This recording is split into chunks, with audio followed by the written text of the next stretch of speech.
Par les problèmes. Amen. Parce que les problèmes sont des escaliers de promotion. Quand tu es tu dois rechercher les problèmes. Amen. Parce que les problèmes viennent exposer ton talent. Les problèmes viennent refléter le dépôt que Dieu a mis en toi. Dans ce monde, il y a deux catégories de personnes. Il y a ceux qui créent des problèmes. Il y a ceux qui résolvent des problèmes. Je suis venu me déclarer sur ta vie. Tu seras de la catégorie de ceux qui arrangent les problèmes. La catégorie de ceux qui apportent les solutions. Ta famille est chaotique, mais tu es né dans cette famille chaotique pour la relever. Ta famille est pauvre, tu es né dans cette famille pauvre pour l'enrichir. Dans ta famille, personne ne se marie. Dieu t'a envoyé dans cette famille afin que tu ouvres la porte du mariage. Dans ta famille, personne n'a voyagé. Dieu t'a envoyé là-bas pour briser les limites. La Bible déclare si quelqu'un est à Christ, il est une nouvelle créature. Les choses anciennes sont passées et voici toutes choses sont devenues nouvelles. Je relève l'onction qui brise le joug sur ta tête. Je relève l'onction qui brise les hôtels sur ta tête. Je relève l'onction qui brise les chaînes de limitation sur ta vie. Au nom souverain de Jésus-Christ. Le lion est venu, David a tué. Amen. Et la Bible déclare le diable rôde comme un lion rugissant. Cherchant qui il dévorera. David n'a pas eu peur du lion. Amen. Parce que celui qui est en lui, c'est le lion de la tribu de Juda. Amen. Le diable n'est pas un lion. Ça veut dire il rôde comme un lion. Amen. Il vole les attributs du lion, mais il n'en a pas. Amen. Le véritable lion, c'est toi. Amen. Et je dis le véritable lion, c'est toi. Amen. Et le lion, c'est le roi de la forêt. Amen. C'est le roi des animaux. Amen. Le lion possède les territoires. Amen. Il y a quelqu'un ici, dans ton lieu de commerce, tu vas posséder. Amen. Je dis tu vas posséder. Amen. Je dis tu vas posséder.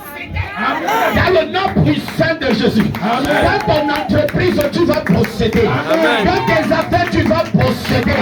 La cour, la plante de tes pieds foulera. Dieu te donne la terre en héritage. Dans le nom puissant de Jésus. Dans le nom puissant de Jésus. Dans le nom puissant de Jésus. Dans le nom puissant de Jésus. David a tué le lion. Je fais de toi un tueur de géants. Je fais de toi un tueur de Goliath. Je fais de toi un tueur de sorciers. C'est tout ce qu'on a envoyé pour t'arrêter. Tu vas les arrêter au nom de Jésus. Ce qu'on a envoyé pour te stopper, tu vas les stopper au nom de Jésus. La Bible déclare un prophète était devenu un danger pour toute une nation. Amen. Et le roi a dit, mais qui est contre nous dans mon équipe? Pourquoi tous mes plans avortent? Pourquoi tous mes armes pour attaquer mes ennemis échouent? Qu'est-ce qui ne va pas? On lui a dit, il y a un prophète en Israël. Il révèle au roi ce que tu dis dans ta chambre à coucher. Alléluia.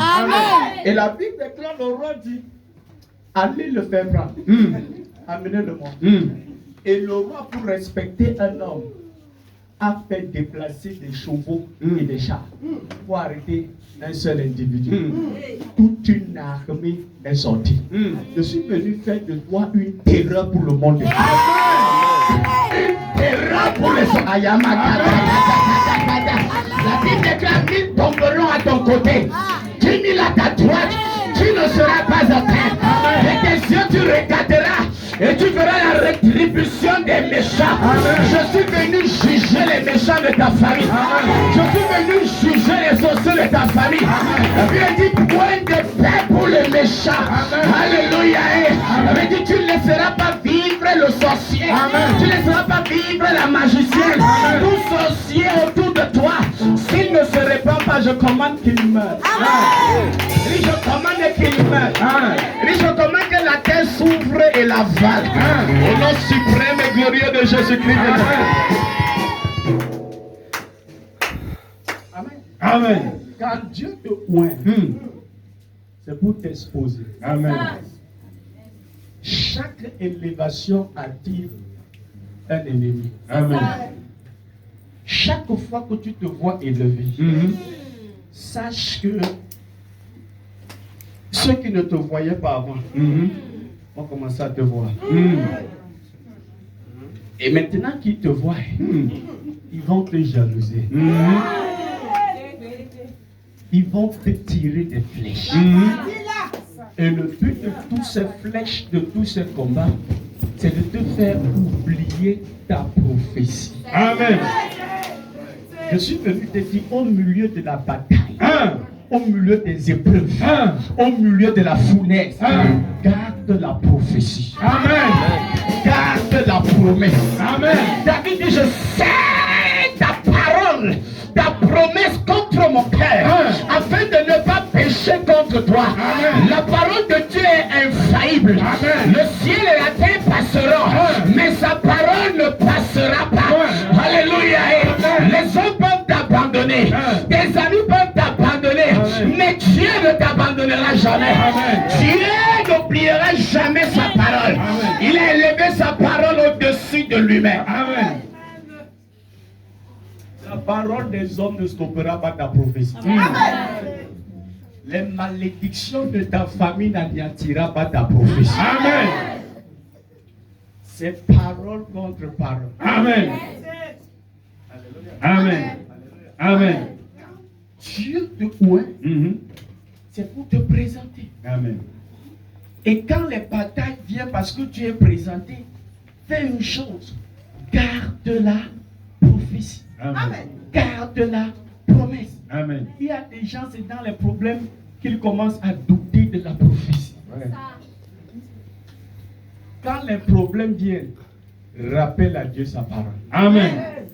Rappelle à Dieu sa prophétie. Amen. Alléluia. Amen. Et sache que la prophétie est une interdiction pour mourir. Amen. Amen. C'est une immunité contre la mort. Amen. Jusqu'à ce que la prophétie s'accomplisse, tu n'es pas permis d'entrer sous la terre. Amen. Il avait été dit à Siméon, tu ne mourras pas sans avoir vu le Messie. Amen. Siméon a vieilli. Les jeunes de son âge mouraient. Les gens de sa génération mouraient. Mais lui, il était soutenu par une prophétie. Amen. À la Bible, que Dieu soutient toutes choses par sa parole prophétique. Amen. Il soutient toutes choses par sa parole prophétique. Amen. Est-ce que tu as une parole prophétique dans ta vie? La parole prophétique, c'est comme les sons de Joseph que le peuple d'Israël portait pour traverser l'Égypte pour entrer à Canaan. Amen. La prophétie avait été donnée par Joseph. Ah, l'Éternel vous visitera et vous sortirez de ce pays de captivité avec mes ossements. Parce que mes ossements doivent entrer dans la terre promise. Et quand le temps est arrivé, ils ont porté les ossements de Joseph pour sortir. Lorsque l'ennemi a commencé à le poursuivre, ils ont oublié la prophétie qui était sur leurs épaules. Ils ont oublié les ossements de Joseph qui leur disaient, vous arriverez à Canaan. Que l'ennemi s'agisse comme il s'agisse, qu'il fasse tout ce qu'il veut faire, vous allez arriver à destination. Je suis venu t'annoncer, Dieu a donné une limite que Satan ne peut pas franchir. Et Dieu a donné à Satan une limite qu'il ne peut pas franchir. Il a dit à Job, il a dit à Satan, est-ce que tu as vu Job mon serviteur? Et Satan dit, ah non, non, est-ce une manière désintéressée que Job te craint? Et il dit, ok, on va faire un test. Va prendre tout ce qu'il a. Amen. Amen. Prends tout ce qu'il a, mais ne touche pas à sa vie. Ne touche pas à sa vie. Dieu avait mis une limite. La limite. Amen. Est-ce que tu sais que dans tes épreuves, il y a une limite? Alléluia. La limite qui est établie, c'est afin que les problèmes qui sont au-dessus de ta force ne puissent point venir sur ta trajectoire. Amen. Chaque problème qui vient sur ta trajectoire est soumis à toi. Amen. Chaque problème que tu rencontres, tu as la capacité de gérer. Amen. Alléluia. Et lorsque ce qui est plus lourd que toi vient sur ton chemin, Dieu envoie les Simons de Cyrène. Amen. Et il envoie les Simons de Cyrène. La Bible déclare Jésus-Christ portait sa croix. Mais il avait été tellement battu, tellement tabassé, torturé, qu'il n'avait plus de force pour porter une croix physique. la Bible déclare, un homme appelé Simon de Cyrène passait par là. Et Dieu est entré dans un soldat. Et lui dit, forcez-moi cet homme à porter la croix de ce... Forcez-le à porter la croix de celui-ci. Et la Bible déclare, il s'imposait à Simon de Cyrène de porter la croix du Messie. Je déclare et je décrète, il y a quelqu'un qui va porter ta croix. Je dis, il y a quelqu'un qui va porter ton fardeau. Je prophétise que Dieu envoie sur ton chemin des porteurs de fardeau. Je dis des porteurs de fardeau. Je dis des aides de destinée. Si ta prophétie doit s'accomplir rapidement, il faut que Dieu mette sur ton chemin des porteurs de fardeau. Et il faut qu'il mette sur ton chemin des porteurs de fardeau. Parce que l'une des choses qui te retardent, ce sont les poids qui sont sur ton corps. Ce sont les poids qui sont sur ta tête. Celui qui n'a pas de poids va rapidement.